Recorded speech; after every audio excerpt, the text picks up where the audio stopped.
Ako yung nakuha matanggalan doon, yung duyan ko ng doon pa. Ulit.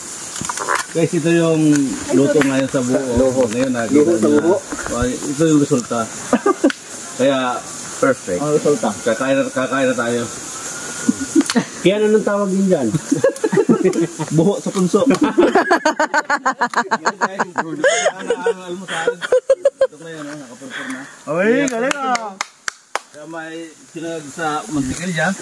Ay, ano pala, gawa din ng suka. Ako na, saan natin ilagay? Yan. Itong pineapple, pwede ito... Ano nga to? Sinangan ko pa yan. Boy,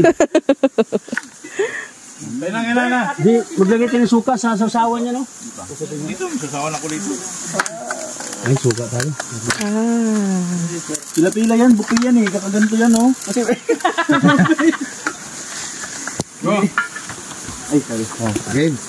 Ano, to take out? Hindi, sir. Kaya ito na ano.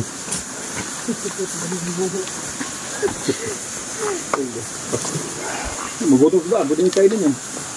Go. Sino? Kuha lang kayo buko yan. Oh, tigasan. Pinakita ko lang yung sample, pwede nyo nang gawin. Tama lang. Ano yung pinaglalagyan mo na yan? Ito yung buho.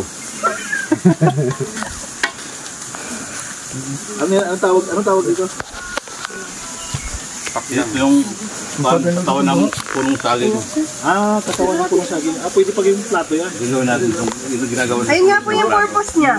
You're not listening. You're not paying attention ah. Ah, ganun ba? Napakasulit naman. Kaya ito ngayon sa probinsya dapat guys, matuto kayo.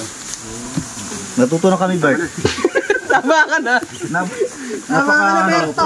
Punong-puno ng lesson yung vlog mo. Grabe yung vlog mo. Grabe ka na. Marami na kami natutunan. Oh, mag-hotdog kayo ng sunog oh. Yan.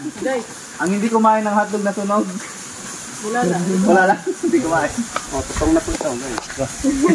Ay, tutong galing yan. Guys, Ano ba? lagyan ng suka to, guys. Guys ka lang guys. Ulitin mo. Sunog yung kabila, hilaw. Mainit pala, guys.